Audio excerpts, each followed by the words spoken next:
Panel, just to make sure you're in the right place. Some people were looking for other workshops. I'm Susannah Sheffer, editor of Growing Without Schooling. And this weekend, of course, we are celebrating 20 years of Growing Without Schooling, which means we're celebrating 20 years of a magazine and 20 years of a movement. But maybe even most important of all, we're celebrating 20 years of a way of living and growing up. So when we were planning the conference, it came to us immediately that we wanted to hear from young people who have been growing up without schooling for 20 years. The people on the panel, who I'll introduce in just a second, are all just about 20 years old, some a little bit under, some a little bit over, and they're all lifelong homeschoolers. So I feel that our 20 years, Growing Without Schooling's 20 years, is theirs. You know, we're looking back, we're having a retrospective on the magazine and on the movement, but for them it's a retrospective of and a celebration of their lives. So what I'm going to do, what the format is, I'm going to introduce them briefly and then ask them a few questions, individually and together. And I'm going to ask you, and I know this may be difficult, but I'm going to ask you to hold your own questions until the end, because we may well cover them. And we will leave a decent amount of time for questions, so just hold on to the ones you've got. Let me also say one other thing briefly, too. We've got 3 growing homeschoolers here on the panel. There are, of course, many more than 3 at this conference and out and about in the world. So these 3, we were talking about it and we were saying that they have a lot to say, but on the other hand, they don't mean to and they can't represent all of our homeschoolers. And I mean, that sounds obvious, but the reason I mention it is you might have a question or concern and you might ask them, and it might happen that none of these 3 have had experience with that particular thing. But that's okay. It doesn't mean that no grown homeschoolers have experience with that or that it's impossible or whatever. And sometimes what I may be able to do is to say, well, you know, I've heard of somebody else doing that or having that or that kind of thing, and that'll help if those of you have specific questions or concerns. Well, right, closest to me, Tad Heuer, grew up in Massachusetts. He's the oldest of 2, now a student at Brown University in Providence, where he studies public policy, plays the viola in the orchestra, and serves as a writing fellow with other students. This summer, he's an intern with the public defender in Washington, D.C., so he did us the favor of coming up from there to be at the conference. Tad was on our teen panel 4 years ago in 1993. He's back kind of by popular demand. We're happy to have him back. Next over there, Amanda Bergson-Shilcock, grew up in Pennsylvania, also traveled some distance to be here. She's the oldest of 4, now attends the University of Pennsylvania part-time, where she's studying social science and American history. For several years, she worked at her local library. She now works at a small legal publications company. When she was 16, some of you may remember, she was one of the contributors to Embrace Llewellyn's collection, Real Lives. And Mae Shell, at the end, grew up in Vermont, so again, also traveled. She's now, as she puts it, a student of life, working at her local library, serving as the youngest trustee at another library, writing poetry and publishing and selling collections of her own work, designing web pages, and beginning to develop her abilities as a graphic designer. And she's also the oldest of 4 lifelong homeschooling siblings. So, having said all this stuff about what these folks are doing now, we're going to go back in time a little bit, just to give you a little brief flavor of what their growing up years were like. So let me ask each of you to pare down a complex thing and tell everybody, what were 1 or 2 things that you did growing up that were really important to you and that meant a lot to you, and we'll say that first 1 or 2 things that you did that were sort of primarily in the home. Ted? Well, I know when I was 6, I won the GWS bumper sticker contest. That was back in like 1983.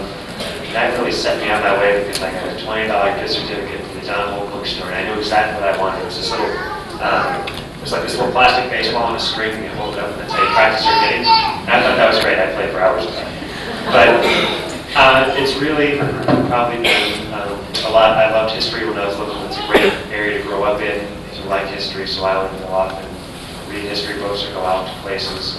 And I also, as Susannah said, I played the orchestra at school, but I started playing violin when I was about 7, and then I switched to viola later. And that's been something I've done my past 12, 13 years. That's really carried me through a lot of different things. There's always been something there, and that's always something that I've done on my own. And then later, when I did local schools or in Boston later.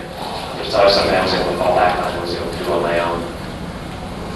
Great, and you just started to answer this, but what were a couple of things that were important to you sort of in your teenage years that you did outside the home? Starting when I was 14, I did a lot of internship kind of things. I worked in the State House for a year, I worked in the campaign. I worked inside the think tank after we lost the campaign. I also worked for a violin maker right here in Waltham, actually, for a few months. That was the musical side, but I also was interested in the political side, so that's why I tried to balance it out, doing things in the State House. Like Susannah said, right now, that's going to carry over to working down in D.C. at the Public Defender's Service this summer. And Mae, I'm skipping around out of order here. Mae, what were some things important to you growing up? Well, after I learned to read when I was around 8, I think I spent the next 4 years after that just devouring everything I could get my hands on. And I think that I learned a lot from that, social studies and spelling, and that was something that was really important to me. Out of the home, when I was 13, I guess, started taking ballet lessons, and did that for, I think, 2.5 years.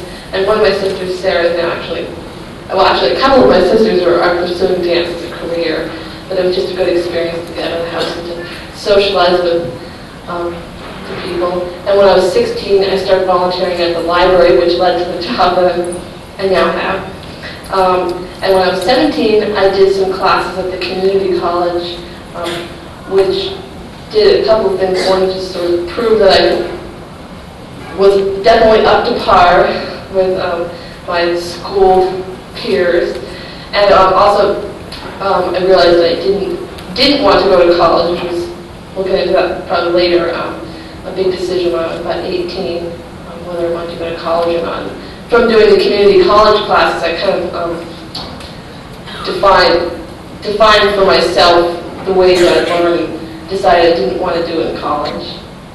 Well, you're sure right that we're going to come back to that fascinating notion. Amanda, what's some stuff you did growing up? Well, I've talked in GWS over the years about the community that my siblings and I created called Valtown, and that was something that was in our home, and yet also sort of more than that, because that was our basis for practicing and for relating the activities that we did out in the real world, and then bringing them home and playing them through with our dolls. Like Mae, I was also a voracious reader. When people ask me, in all seriousness, and so were you properly academically prepared for college? And what books did you read specifically? I'm sort of at a loss, because I read voraciously for 15 years, and I think all of them prepared me for college. And when we talk later, more specifically about the college decision, we'll probably get more into that. But those are two things in the home. One, a more solitary activity that then became more grounded in other people when I wanted to discuss what I was reading, and then one, an activity that was very much building relationships with my siblings, and then in a few cases with friends outside the family, in creating and maintaining the community that we call Valtown. And then outside the home, in my early years, I was involved in a number of volunteer activities, and working at a nature center for another local environmental group and other things like that. And that's something that I've actually recently returned to, and had a volunteer opportunity in the past year. I was actually working at an elementary school in inner city Philadelphia, which was in some sense different from the volunteer work I had done before, and in many senses a return to some of the things that I had valued most about my homeschooling experiences in the early years and in my early teenage years as well. I get the feeling that these folks know what kinds of issues concern people listening to a panel like this. Well, you've sort of explored this already, but I'm curious if anybody has any additional thoughts on what are some of the connections between the kinds of things that you were doing when you were little kids and stuff you were doing now. I know there was some discussion earlier during the talk we heard this morning about what it's like when you get to do whatever you want as a child, and then how does any of that stuff translate into what you begin to do as you're older. So I'm curious what connections you see. Let's see, Mae. Well, the most obvious answer I can think of is reading and working in the library. Those two seem pretty connected to each other. It's because I love books, and we would go into the library about once a week, so I knew the librarians, and when I started volunteering there, they saw that I was really interested in doing the work there. Essentially, whatever needs to be done, extra stuff, you'll be doing it, and that worked into the job that I do now. That's sort of an obvious, it's obvious to me, the connection between reading and loving books, and now working in the library. I also remember when I was little playing library with my sisters, which was initiated by me, actually. I set it all up and sometimes make them play with me. The progress of the oldest. Yeah. Amanda, what connections do you see? Well, actually, as with Mae, I do see some very, in some respects, obvious connections between writing that I like to do as a child and writing that I continue to do as an adult. But I've also seen other connections. For years, I told people half-jokingly that my civics class was spending 3.5 years working with a large group of people to change the homeschooling law in Pennsylvania. And that not only was my civics class in the sense of helping me learn nitty-gritty things about the political system, but it also encouraged in me an interest that I already had in politics in general and the political process in particular in my area. And that's something that I haven't become involved in an official capacity. I haven't done the work on campaigns and things like that, but it's something that I've stayed very interested in as my life has continued. And it's interesting to me that not only something that sort of turns out to be your life's work in some respects can be something that is visible in your life as a child, but also something that's an important but not necessarily the primary focus of your adult life can be something that that was visible in your childhood. Yeah, makes sense. Tad, what do you remember? I think it's a bit different from these two because a lot of what my life revolves around now is college. I'm in college. That's what I'm doing there for 2 more years and continue to learn outside of it. But especially in a fellowship that I just won recently to work on early New England graveyards, to go out and study them, to work on some of the material there in the field. That really stems directly from my interest in American history and colonial history in New England, growing up in New England, and having the opportunity to go out and do something like that with the blessing of the university and the funding of the university is something that I always wandered around these places and said, this is really neat, and to be indicated by the outside establishment saying, oh, that's acceptable, you can go do that now. I've created an auspice for it. And also in the major that I've chosen, it's public policy, and I started off my freshman year working with Professor Ken Sizer, who's one of the foremost education reform people in the country right now, and working with him on secondary school reform education issues like that. So obviously it's directly related to how I grew up because it's just what I did and moved into that as something I wanted to look at. And finally, I think these two have also mentioned in terms of writing. I work at Brown as a writing fellow. I work with other students on their writing. And I don't think I would have had that opportunity had I not grown up writing and grown up learning. That is just not good enough for the deadlines. You pass it in. It takes 3 weeks to write it. It takes 3 weeks to write it. If it takes 3 weeks to write it, the deadline's tomorrow. You just have to pass it in and say, Mom, can I set the deadline, maybe? Can I hold this off? And that's something that I really learned has helped me a lot. That's something I didn't realize until I got to college and realized how much I can help other people with their writing because of what I really love. If you know that you're focusing on doing a quality job and you know that it might take 3 weeks, how do you deal with that in college when you don't always have 3 weeks? You fake it. Schoolers are prepared for college. Yeah, you fake it. I mean, to some extent, you just have to go with what you've got. And a lot of what Homeschoolers prepared me to do is to turn out quality things and know what's important, but know what's a satellite that I might be interested in that's not what they're looking for. To be able to step back and have that perspective that, oh, that's a really nice tangent I'd like to follow someday, but not right now, just a day or two tomorrow. That's something that I think I've learned and I'm very comfortable with now. And obviously it's not the greatest feeling in the world, but I have gone back to professors and said, I had one paper I just wrote in a political I really love what I've just done here. I know I passed into you, but, can I keep working on it? I said, oh yeah, that's fine. You don't hear that very often, but sure. They're not opposed to it, it's just that nobody ever really thinks of it. Yeah, and the whole notion of realizing, okay, that's a tangent, I can't follow up on it now, but I can later. I think if a lot of us think back on our college experience, I can certainly say that we don't think of that as an option. You kind of think, well, I got to do what I have to do for this paper, and then that's it. So it's neat. I was also thinking of something, I wonder if it struck you folks, about what Chad was saying about wandering through graveyards and looking at New England gravestones as a kid, thinking that stuff is neat. There are a lot of things that you think are neat when you're a kid, and parents often wonder, well, what's that going to lead to? And it leads to all kinds of stuff, I think is what these folks are saying. So that's what I was struck by listening, just had to mention that. But, well, this is something slightly different. This is a question that's always really intrigued me, so I had to ask it, which is this, that you folks are all lifelong homeschoolers, which means that it was presumably your parents who made the original decision not to send you to school. You were pretty little at the time, and what I think a lot of people wonder is, was it always only their decision?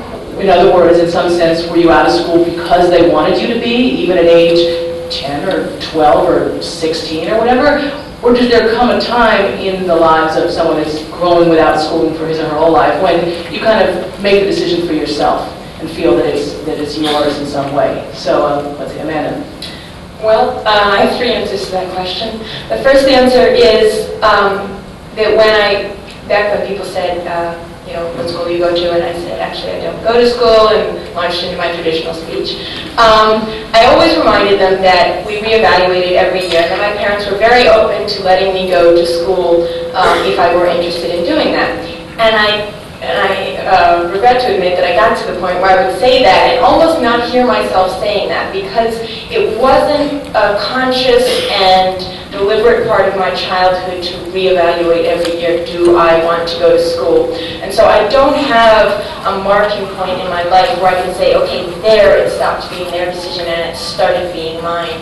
My parents' emphasis on respecting and listening to us meant that I never felt like it was something arbitrarily imposed on me, and yet at the same time, growing up, being around them, seeing how important the issues were to them, meant that these issues became important to me almost, I don't want to say unconsciously because I think that's unfair, but they were part of the fabric of my life, and they weren't something I could pull out, extrapolate, and look at and say, okay, here's this decision, and it's separate from the rest of my life. It wasn't.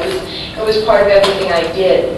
And yet at the same time, I grew up with this weird feeling that at some point I would graduate, and I would stop being a homeschooler. And I got this piece of paper, and it said I had graduated, and people took it seriously. I had a ceremony. The superintendent of schools spoke at my ceremony, and my family came and took pictures. And I thought I graduated, and then I thought, no, I'm not. And in a sense, at 17 years old, I chose to continue to be a homeschooler, and that, in a sense, in all the senses that I was choosing in little ways through my whole childhood, and yet I made that choice at 17 when I said, I'm going to college on my terms, or I'm not going to go to college, or whatever it is that I decide to do with my life, and I will be a homeschooler forever. And I didn't understand that. I mean, I grew up thinking I would graduate at some point, and now I think never. And that's a wonderful and exciting realization for me, and I didn't expect that to happen at all. Interesting. I know you keep reading my mind because I'm sure I'm going to ask more in a minute about what it means to see yourself as a homeschooler in college. So we'll hold that thought. But Tad, what do you think about this question of, if you were out because your parents wanted you to be or because you did? I think I realized at some point that, well, first looking at the alternative, it wasn't that I was out of school. I would go to school for some classes, even as far back as middle school, I go for an art class or something. And when I saw the alternatives to what would happen if I didn't stay at home, I was like, that's not very good. I mean, it's really something I would say that, and that's what got me through the first 2 years. When people said, what about all your friends? And I'd go there, and these people had additional time, and I'd say, well, I don't have to go through that, and I won't. That's a pretty good deal my parents have set up for me. When it moved on into high school years, that's really when I started doing the kinds of things, going out to work for different people for extended periods of time. And my father just mentioned to me as we were standing in the back of the Nicole Bass's presentation that it was actually while they were at a homeschooling conference and I was at home and I walked into the office hours of my state representative and asked me if I could volunteer for the summer. And it's something like that where I realized that I was going to do these things, and then when I had done them, not only did they show me what I wanted to do, they also helped me learn what I didn't want to do in some respect.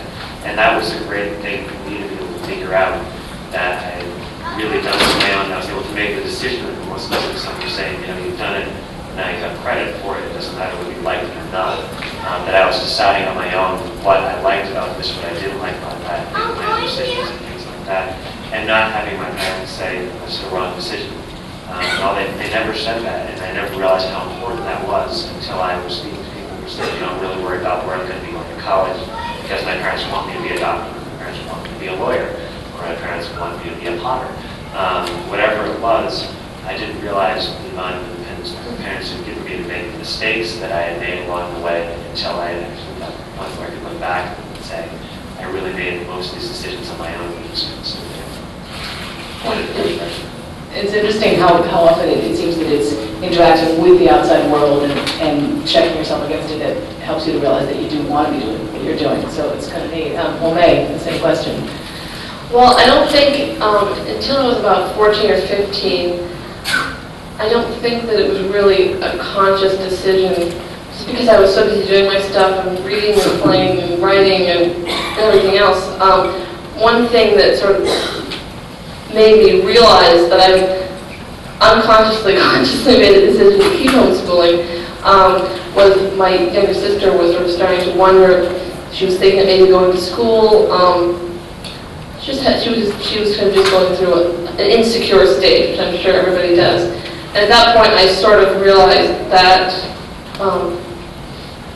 I had made the decision to continue homeschooling without even really realizing it. From time to time, maybe I thought, well, I was in school and I had more friends, but just for a moment. But for the most part, I was just so busy doing my thing that it didn't even really have time to occur to me that I might choose something differently. And when Amanda said about graduating from, quote, high school, I also graduated at the age of 17. And there was sort of this thing of like, now what? Not because I didn't feel prepared to enter the real world, but because I'd always been a homeschooler. Suddenly being graduated, it's like, well, what am I now? So kind of unconsciously realizing that nothing had changed about the way I was living unless I wanted it to. And so that was deciding that I was going to be a homeschooler or an unschooler, or whatever you want to call it, my entire life, just as Amanda said. Oh, Mae, this makes me think of what you said in your contribution for the 20th anniversary issue of Growing Without School magazine, which is available, by the way. Thinking about this question of sort of moving into independence and how you do that when you don't necessarily have, or when you choose whether or not to have the more familiar markers of that you get to maybe choose how to define independence. And I'm going to quote what Mae wrote in the essay that she contributed to us, because I think it'll lead into some interesting conversation. Mae wrote, as a teenager, I did experience a feeling of wanting to pull away from my family, but at the same time, I needed their reassurance more than ever that I could come back when I needed to. I was able to find my place in the community, yet keep the ties to my family at the same time.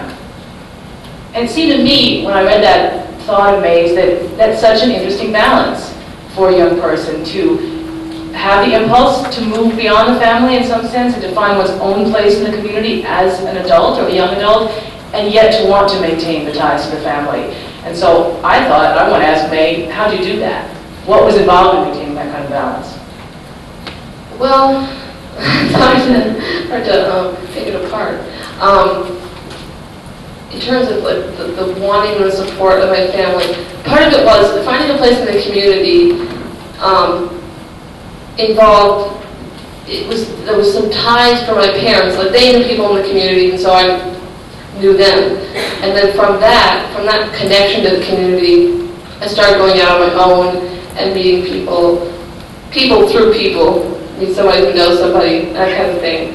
So it was both, I was doing it on my own, I don't know how to phrase it exactly. I was using both the support of my family, that they were supporting me and saying, you can go out, do your thing, when you want to come back, you can come back.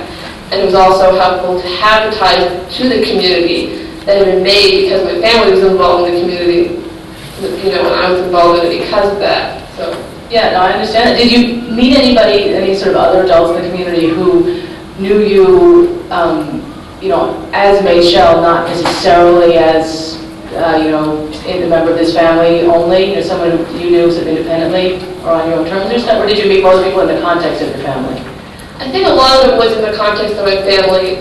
Recently, I'm sort of thinking of, I recently became a trustee at the small town library in the town where I live, Georgia, Vermont. And I've met, all the board members. And some of them, a few of them are people I didn't really have any ties with before, and I may have known them just sort of in passing or something, but didn't really know them on a one-to-one basis until I became a trustee. So that's been sort of in the experience. That's sort of my latest thing of really being in my own place in the community and meeting people on my own terms. Sure, that makes sense. Well, what about some other thoughts from either of you? Amanda, what did independence sort of mean to you? What did that mean in your life growing up as a teenager, and how did you get the kind you wanted?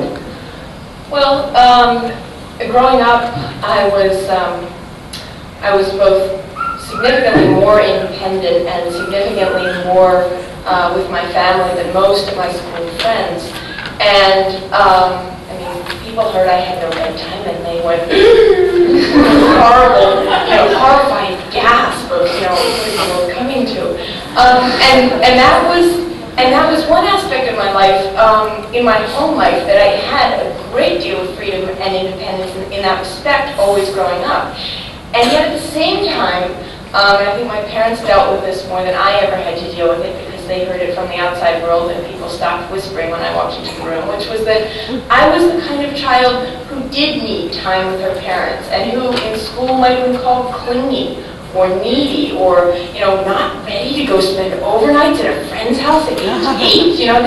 This is not right. This child is clearly not socialized properly. And yet, being a homeschooler let me have, as Mae puts it, that freedom of, sort of pushing the bounds of where I wanted to leave the family. And Susannah and I were talking about this just a little bit, this assumption that change should happen gradually, that you should just take a little step further from home and a little step and whatever, when in some cases it's really more like, I'm not ready, boom. And for me, that's how it happened. At one point it was a big deal for me to be going off and performing with our ballet company, one day's drive from our family's home when most of my family would be around for the performance. And the next year I was taking the train up here to stay with Susannah, speak at a homeschooling conference.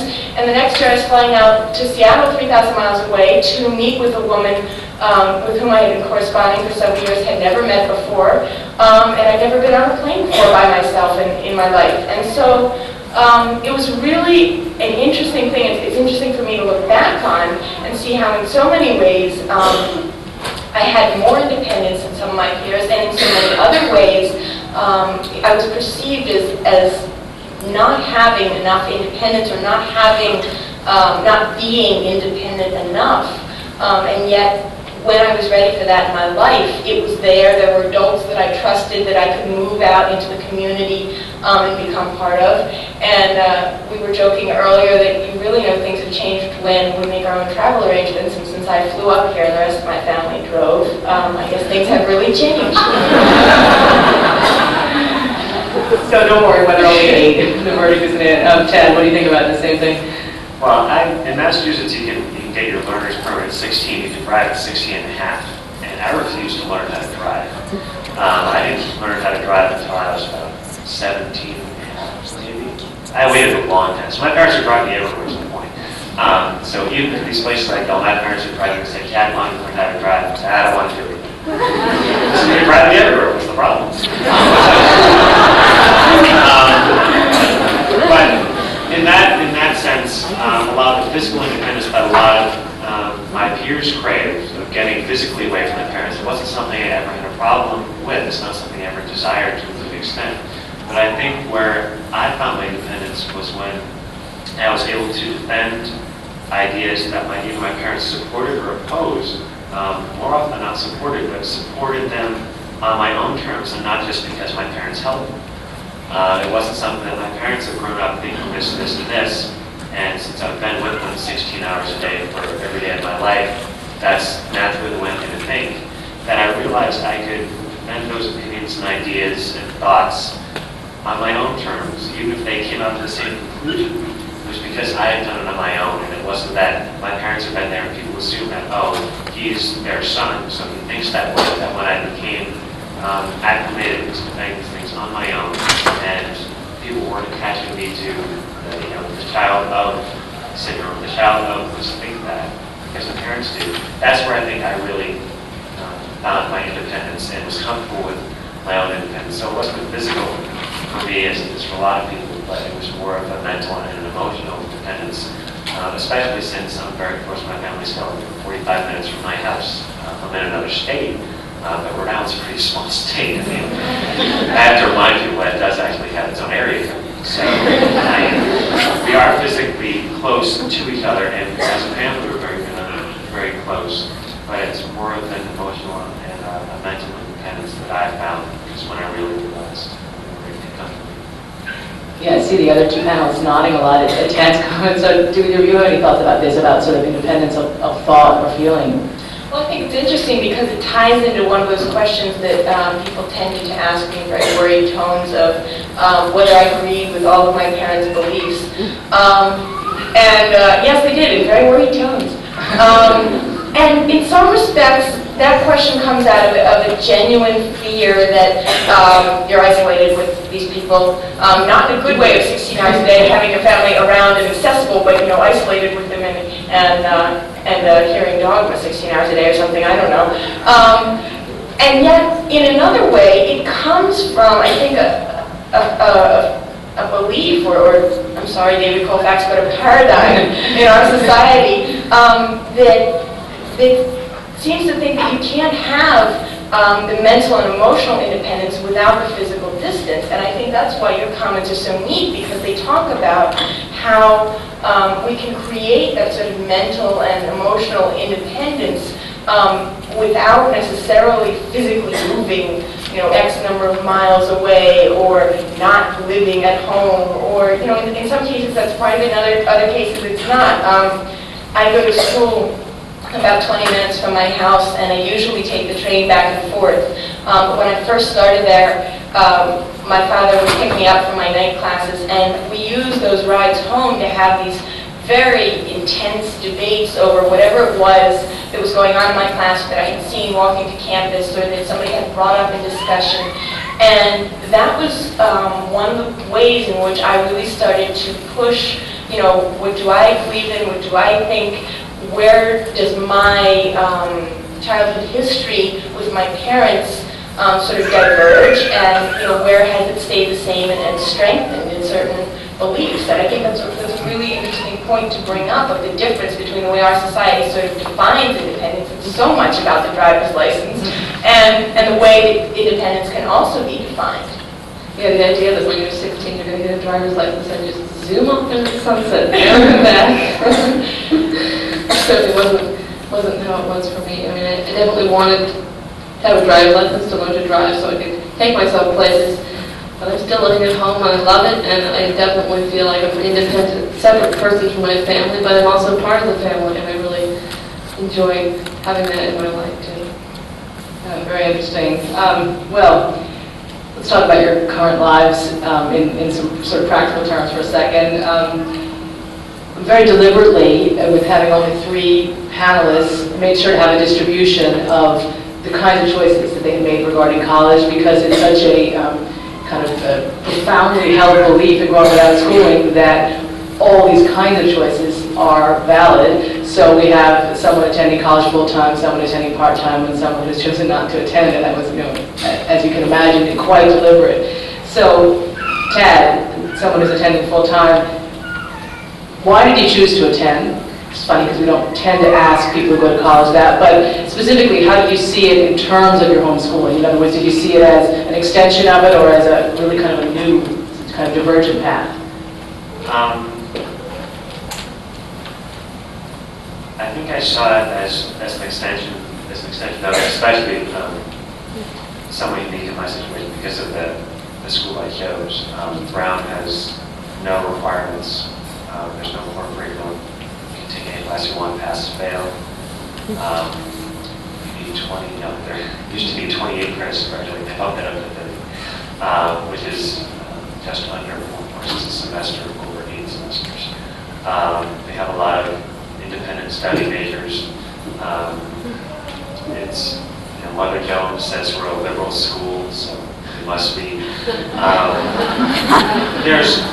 It was just a very nice continuum of what I'd done the first 18 years of my life. It really fit in well with the kind of program that I had followed and set up things.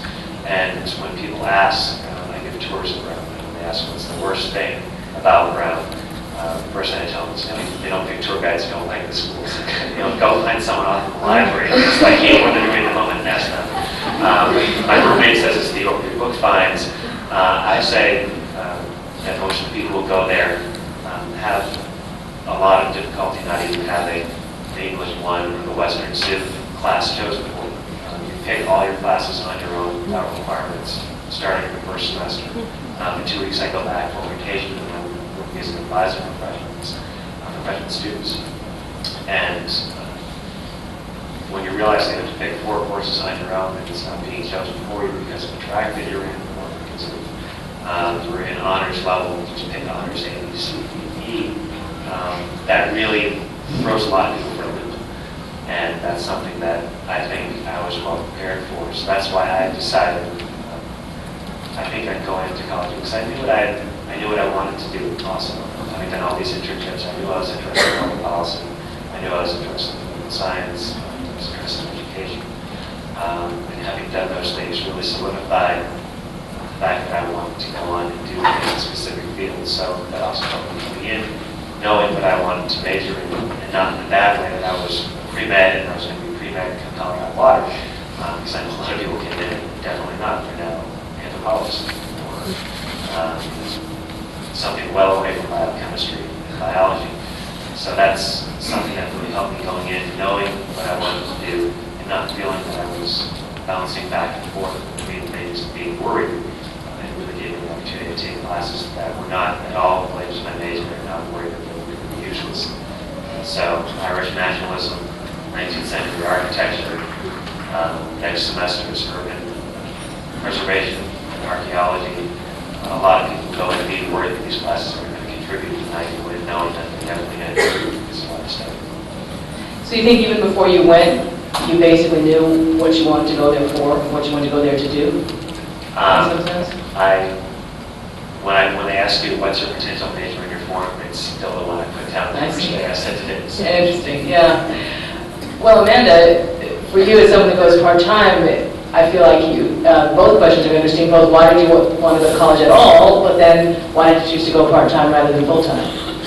Well, I think looking at my college experience, I graduated from high school in the spring of 1993 and took one college course as an experiment in the fall of that year, and then was accepted into a part-time program at the University of Pennsylvania and started in the spring session of '94.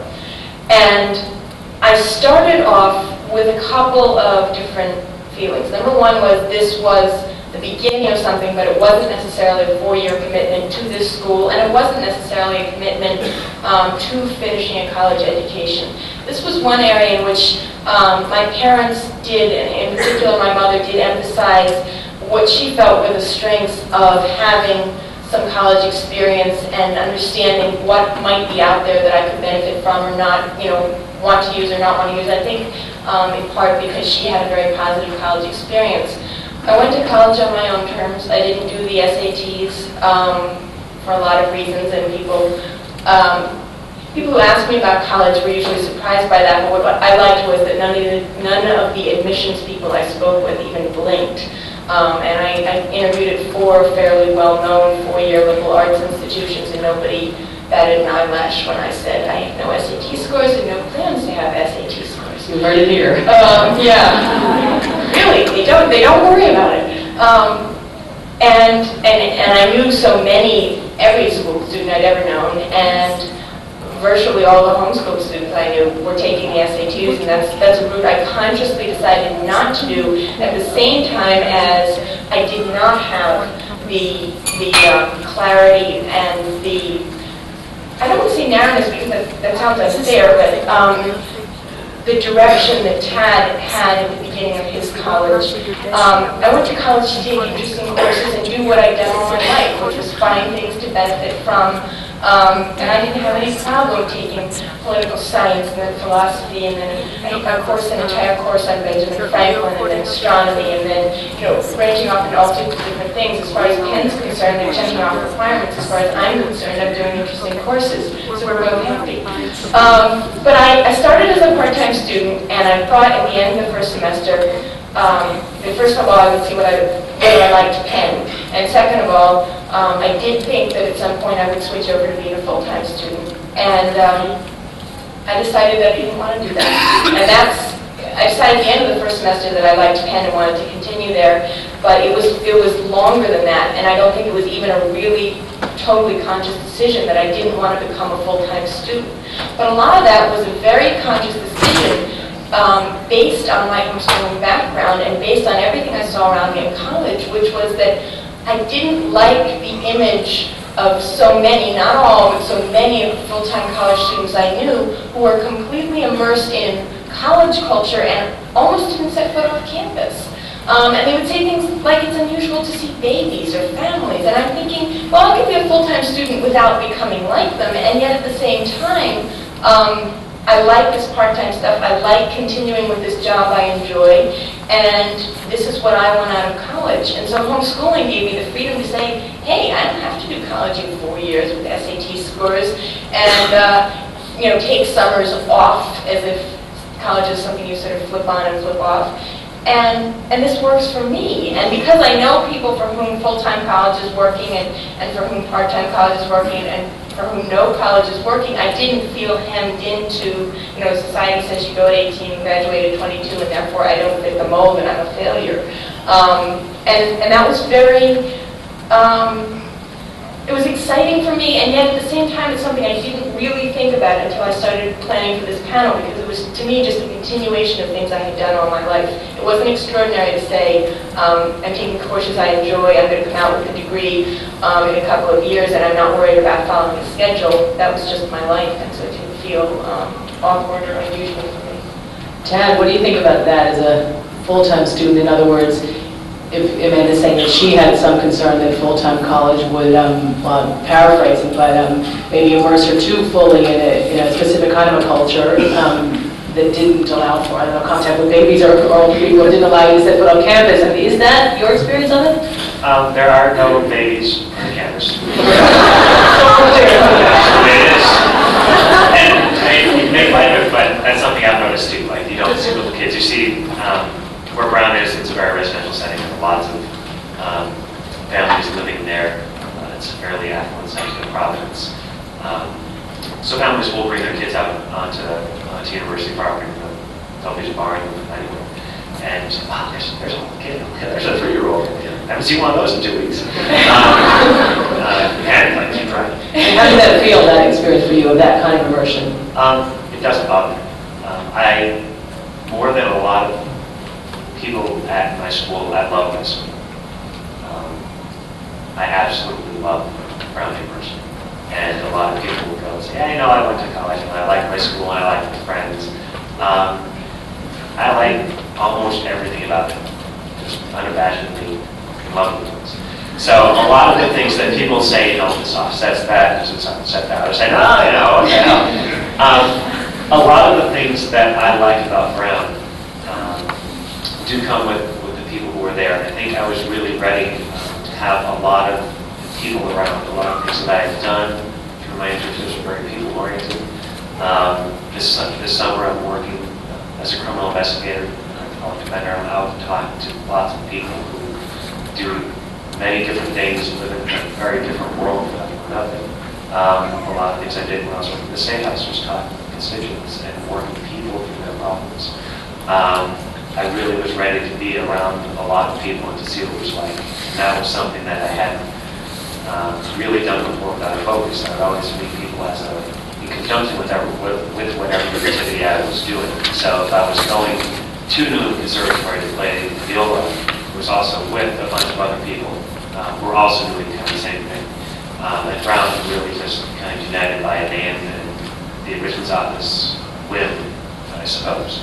And having that kind of community brought together that you have no control over, you were saying, all right, let's give this a go and see how it happens. I was really ready for that time. It wasn't something that I said, going for this reason, that reason, that reason. I was just ready to be near a lot of people and thrown into it and to see what came out and really to almost test what I had gone into it and say, no, I think I'm ready for this. And I had also taken classes in the community colleges when I was 16, 17.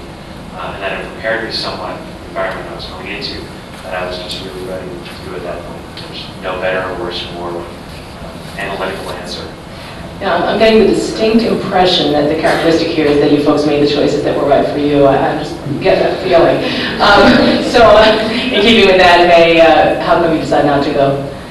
Well, when I was 17, I took some classes at the community college, which was a good experience. I enjoyed it. It was very affirming to know that I was definitely up to par to keep up with adults who were a little bit in me, some middle-aged, people who were going back to college, which is a lot of what the community college is in Vermont.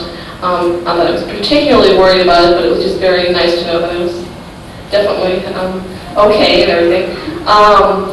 But one of the things that I sort of learned from my experience at the community college classes was that I don't like college, and I didn't really want to go. Just didn't like the deadlines, didn't like to have to write a paper. I do a lot of writing on my own. I sort of felt it was difficult to be writing something when I wasn't necessarily inspired, but had to write it had to be finished by a certain time.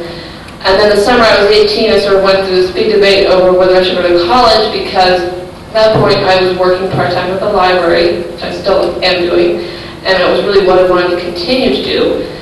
A lot of the adults in my life sort of encouraged me to go to college, including my mom, not because she wanted me to do something I hated, but because she thought that it might be the only way to me to succeed was to sort of jump through the hoops, so to speak.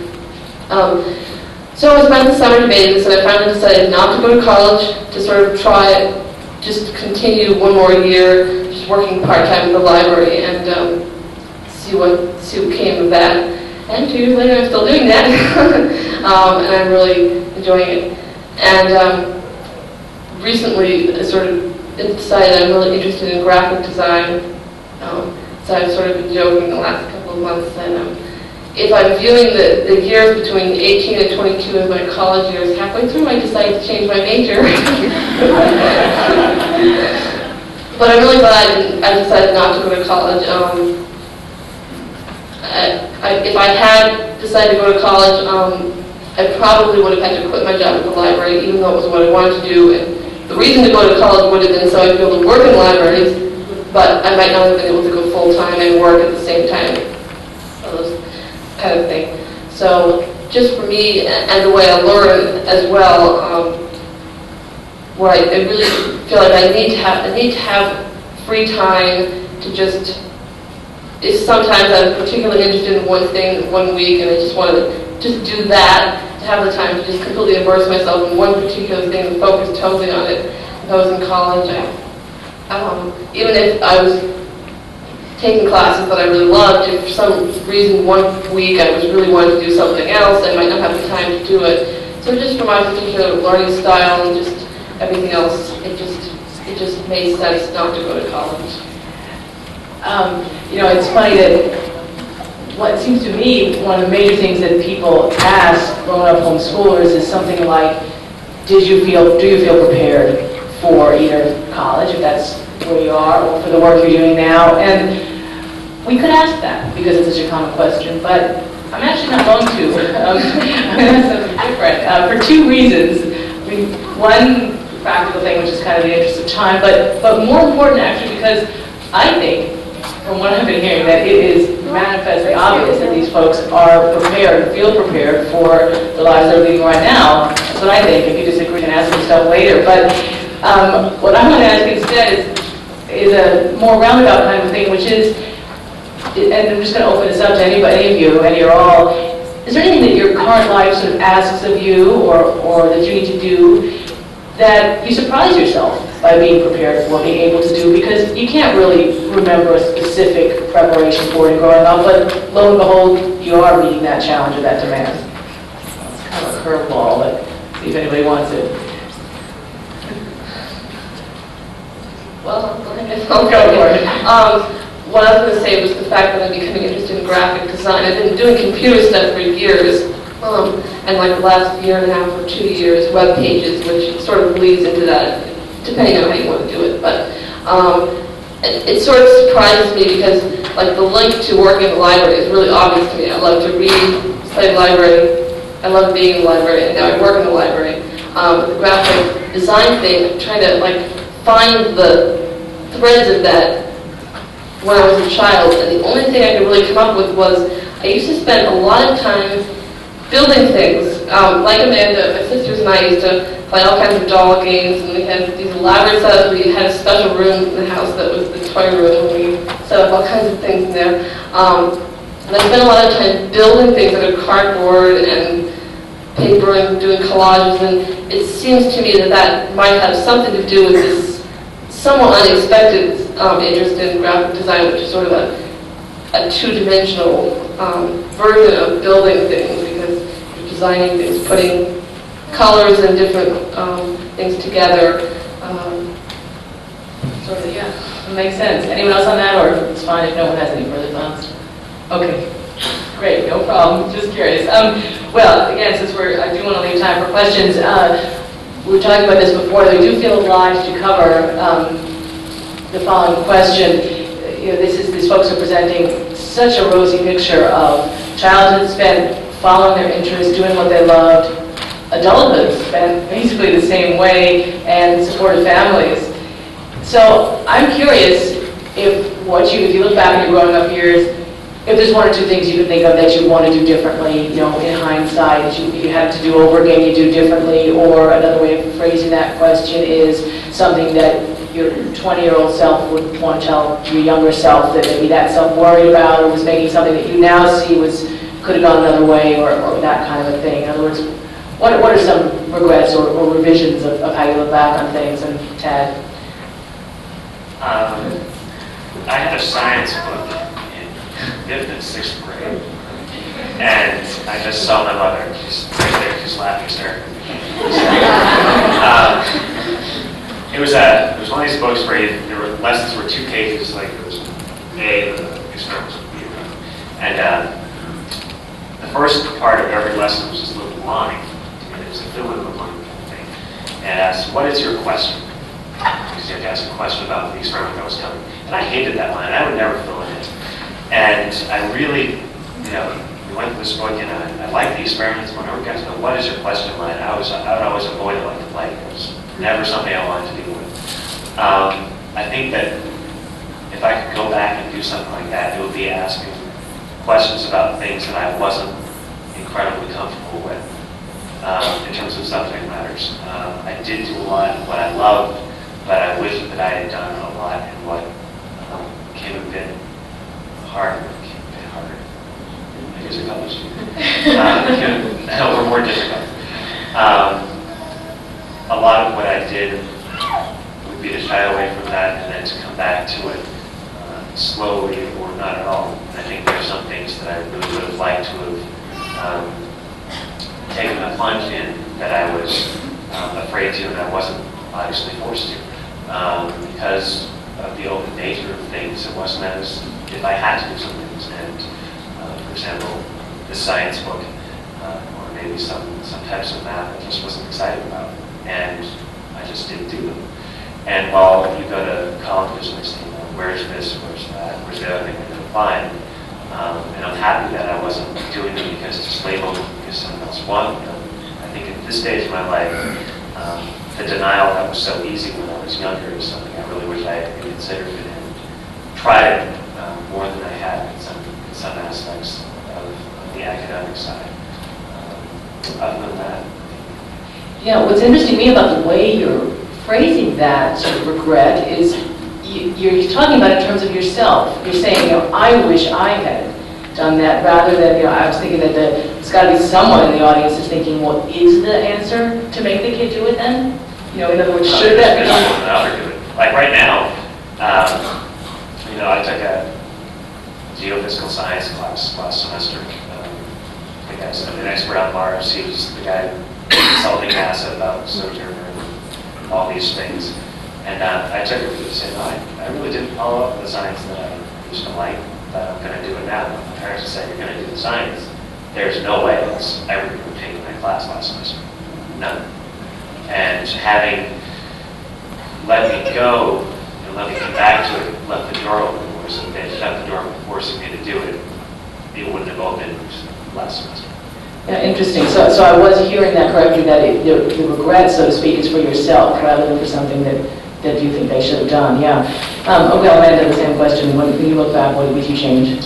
Well, Tad used a very specific example, and when I look back, because my homeschooling years are so closely tied to the early 1980s, just beginning the movement, or just beginning the widespread part of the movement, what I really wish I could tell my younger self is, don't worry so much about what the world thinks of homeschoolers, because that wasn't something that was an overwhelming influence on my life, but it did color things that I did as a child. And I think it's important to remember, what it's like to be such a substantial minority in society, and to sort of bounce things off of that and use it to examine society's perceptions of school and of us as a homeschooling community. And yet at the same time, I think because this is something so new and so different, and there were still court cases happening all over the place with people dragged into court over truancy, there was some fear, and I would rather, if I could go back and change that, I think I would try to do away with some of the fear. These days, I think the homeschooling community has a different problem, which is not that the world doesn't know what homeschooling is, but that it thinks it knows, and unfortunately, it's a very narrow perception. So you guys with young kids have a whole new problem to face. But if I could go back, that's what I would tell myself.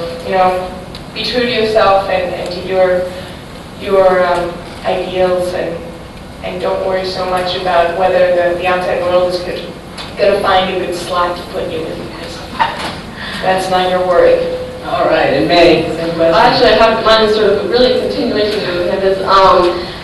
This isn't so much when I was a kid, but I wish I could tell my 18-year-old self, if you really don't want to go to college, just don't worry about it, because I spent about 3 months of my life really picking this whole thing apart and trying to figure out where I was going. And part of it was because I didn't have any role models.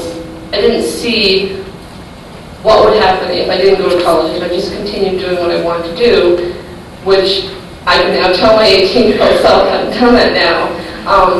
So it's sort of what Amanda said. I wish I could just tell myself, just be true to your ideals and don't worry about the world thinks of you, because it's just the important things that you're doing what you want to do, and you'll find your niche. Well, finally, given that I think you've established that you're all basically, or that was off the charts in terms of your close relationships with your families, I think we can safely ask the question, if you had that to do over, in other words, if you could speak to the parents of your former selves, your childhood selves, what would you like to tell them? In other words, what's something that they were worrying about when you were younger, or that they just did not yet have the experience to know that now you'd like to tell them? And let's go in, I don't know, some other order, Mae. Okay, well, one specific example is I wish I could tell my mom when I was about 9, And she wanted me to sit down and practice my lowercase handwriting because I always wrote in all capital letters. And I actually still do that most of the time. But I also type a lot, so it doesn't really matter. Just in the last 2 or 3 years, I've started writing using lowercase handwriting. And I actually had to think about this. I was trying to figure out why this was, and trace it to the fact that I have been involved in web pages and computers, and a lot of it is case sensitive, and you have to write it out. Like an email address, it's all lowercase or something like that, or web page addresses. And I'm not sure if when she made me sit down to practice it, I was sort of surprised because it seemed out of character, because usually she didn't make me sit down and practice anything. And it may have set me back a few years in terms of wanting to do it myself. I don't know, maybe I would. Maybe if I didn't get involved in computers, I'd still be writing all caps and never have started doing lowercase. That's just one specific example that I just said, I really need to learn how to write lowercase. I'm just sitting down and teach me how to do it. And there's actually a lot there in that one little example that people can infer, I think. Amanda, same thing. What would you tell the parents of former Amanda? Well, my parents never actually made me sit down and do this. However, my father did bring up learning to touch type with regularity. And he's sitting in the audience here, not looking up at me. Thank you, Dad. And I did not learn to touch type every time he mentioned that. And when a book appeared teaching you how to touch type, I also did not learn how to touch type. And I did not learn how to touch type until I decided that I could not type as fast as was necessary for me to get all of the billions of things I wanted to say out on paper or on screen. And I still can't type that fast, but I type almost as fast as I think, and that's good. But what pushed me to do really boring typing exercises was that I wanted to learn how to type. And so I love you, Dad, but if we could go back, you don't have to bring up touch typing. I'll learn it eventually. And yes, it comes in handy. Worrying about specific skills seems to be the issue here so far. Tad, what do you think? I'm not sure.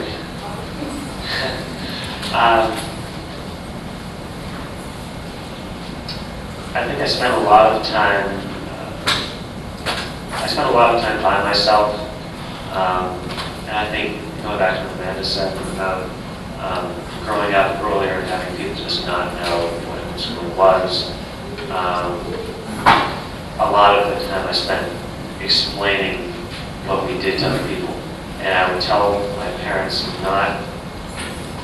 parents of an 8 to 13-year-old, I guess, not to worry about what other people thought of their job or what they were doing, because sometimes you see people who talk to my mother, they'd be talking to my mother but looking at me and trying to figure out what he was saying correlated to the kid they were seeing, and was that the right kid, or to be like bringing the stand-in when it was pull me out of the closet when the guy went home. And I think a lot of the apprehension that a lot of people felt when they asked us about questions about homeschooling, and a lot of the things that I'm sure were going through their minds about, was I saying the right things, or was I presenting myself the way I wanted to be presented, and not because the reporter was there asking me the questions? Was I giving the answers I wanted to give and not the stock answers that they were expecting? I just wanted to be assured that I wasn't saying things just to be said. I was saying them because I meant what I was saying, not just because I was a yes man with my parents, but because I really knew what I was doing, and I was assured of myself in what I was doing. So to kind of play on the Amanda's fear that not to worry that something was going awry because of the questions that were being asked. The theme here definitely is don't worry, which is great, because I keep thinking that all the folks here that have younger kids, they get to hear that message. Maybe these panelists can't actually, of course, go back and tell the parents of their younger selves, but they sure can tell everybody here, which is pretty neat. I've got one more question I want to throw at them before I open it up to you, because I'm too curious not to ask it, which is this, I guess, for anybody, or any or all, which is, okay, it's a big one, but on balance, at roughly 20, you feel more similar to, more sort of having stuff in common with other folks your age, or more different from them? Anybody wants it? Drastically different? No, not drastically different, I take that back. Well, the way I'm doing my college experience is that I took a mixture of day and night classes, and now I'm taking primarily night classes. And part of that was a decision that, not by any means, not all, but to a certain extent, the people that I was running into that were my age, that had chosen to go to the college that I had chosen to go to, didn't have a lot in common with me in background, which is one thing. I had many friends with different backgrounds at all ages of my life, and that wasn't a big deal. But they didn't have a lot of common interests or values at this stage of life either. And that's been interesting for me. I've created sort of a little community with my Spanish class that I've been taking now, and these are mostly people in their late 20s and early 30s who didn't do college at the appropriate age, quote unquote, or who went to college and have come back. And they're sort of a community that I've created. And what I like about that is last night I got a call, or rather picked up a message, and found out that I had passed the proficiency exam for the Spanish class that I've been taking, and I did not expect to pass the exam. I thought that I had completely flunked it. And I plan to take the Spanish class this fall. And the people I know that are 18 or 19 would probably choose to take the test score and run. And what I have from my background and from where I am in my life right now is I'm taking that class in the fall. I don't care what the score says or what the university says. I want it for my Spanish knowledge and belief. And that's something I haven't seen in a substantial, to a substantial extent from a lot of my peers. I don't want to write off, the entire rest of the world, and that would be grossly unfair of me. But the people I have run into at college and in my job and work tend to have not only different backgrounds, but different interests and feelings right now. And I don't think that that's necessarily a concern, although in some respects it can be. But it reinforces my feeling that not only do I come from a different background, but I hold different beliefs now. And I plan on homeschooling my kids, so this is something that's going to continue. Does anyone else want to take up that question? Well, I guess I would say that I feel a lot different than maybe the majority of people I run into or know who are my age. I think mostly because it seems like the majority of my peers are going to college, and it's sort of this thing where they're not. It's not just maybe going to college near where they live. They're going away to college. They're moving away to college, and I sort of feel I feel very unusual in my relationship with my family. Although what do you think? Unusual. And I feel like my value is very different than the mainstream. Although somebody, I think it was one of the callbacks, who said that homeschooling maybe is now mainstream, which would be lovely. The mainstream school world, I feel like I have very different values from people my age who grew up going to public schools. It's sort of hard for me, and somewhat exhilarating at the same time, to realize that I have such different values, because I realize that, I could help change the world and, promote these values and continue what I've always been doing. Tad, you want that? Brown has 5,500 students, and I'm not trying to defend all 5,500 of them, but I think the ones that I do see the same kind of thing. There are people who are my age who don't hold the values I do, or wish they were working through when we do that. But on the same side, there are also a number of them who are people I hold dearly as friends. Know exactly how they want to think, what they're trying to think, or struggling through things just the same way I am. And I guess I don't have as cynical a view as some other people do. They say, watch out for people who are there at 18 or 19 who don't know. I've come so lucky, I think I know, in 5 or 6 years, I will be somewhere else. And look back at this and watch the videotape and said, oh, well, it's really funny. Yes, that wasn't. Because that's not what I'm doing at all. But I think that it's just, for a lot of people, it's a delayed learning process. A lot of people who I talk to are still, unsure, and I think it's more of me working to understand where they're coming from and not to discount it as ignorant or intentional, to discount it as something they just haven't had exposure to, and to not see it in a bad light, but to see it as an opportunity to expand what I've been given to other people and to show them how things work and what I grew up with. And the same way I'm learning it from them. And it's not so much of a worry about the common interests over common age thing. I did a lot of the common interests when I was ready to see how people of my common age were dealing with the same issues I was. And for me, it's been refreshing to see that they're not dealing with them in the same way I am. It's nice to see people from the diametrically opposed view and to see how they've gotten there. And that's something that I really treasure about the experience that I'm having right now in college, is to not see people grow up too fast, to some extent, that they're still working through it, and it's not a problem that I've had, but it's not something I'm going to look down on them for not having had yet, because it's coming, it just hasn't happened. Thank you for those thoughtful answers. I'm listening and thinking that there are a few things as exhilarating and as reinforcing of my sort of intuitions and beliefs as listening to grown homeschoolers talk about their lives and their thoughts.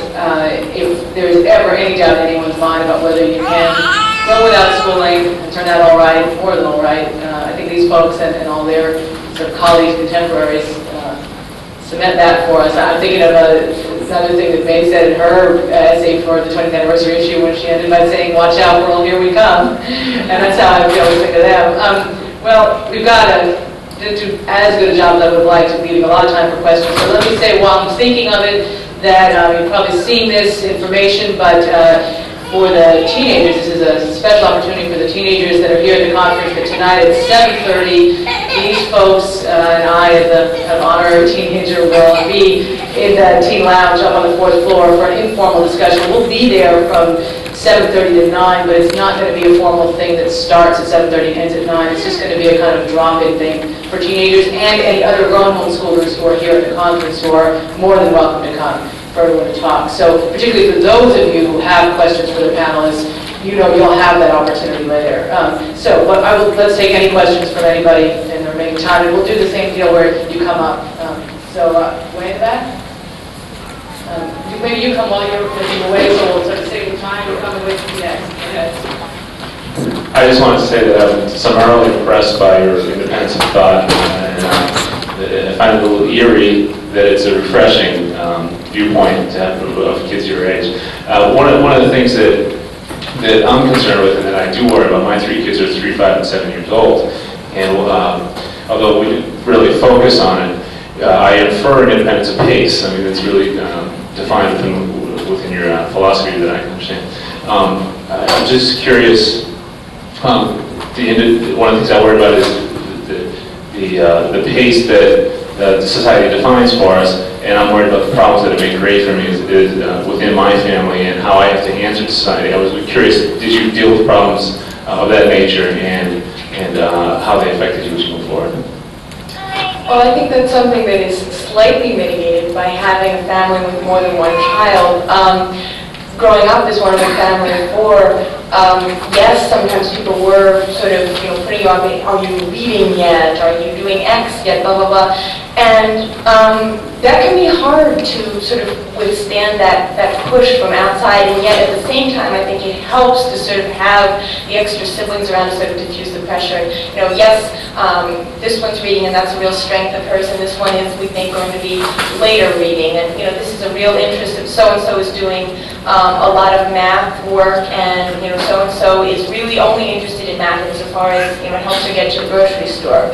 And so in that sense, it helps As it gets later in life, particularly, when it comes to teenage years and it becomes the, are you going to college, have you taken the SATs, society puts a lot of expectations on us, and I think part of our role as homeschoolers can be to sort of push the boundaries of that and say, yes, it's hard for us to hear you ask the same questions over and over, but in the way that Tad was talking about learning from his peers and then in some sense also teaching his peers at Brown, this is an opportunity for us to say, well, college at 18 is great for some people and it's not great for some people. So the world has a schedule, but speaking as a child who grew up thinking that the weekend was Friday, Saturday, Sunday, just because I was never informed otherwise, there you go, sheltered from the world. What did I not learn until I was all of 8 or 9 years old? That's an issue, but I think that's something that we can sort of bend to our advantage and deal with as creating differences in the world, rather than feeling like, pounding at the walls of the mall and saying, let us out, let us out. I think we can create something different. It makes me think, just real quickly, for all these questions, but that, as the movement comes of age, it's a reflective thing for this weekend, and going out of what these folks are saying, that you can answer those kinds of questions from society by saying, in effect, yes, my kids are okay, yes, they are doing the conventional thing, or you can maybe dare to say, they're not, they're different in this respect, or in a whole bunch of respects, and you know what, that's okay. That's what I hear these folks say. Hi. I've got 3 kids, 2 12-year-olds and 1 5-year-old, and parenting as well as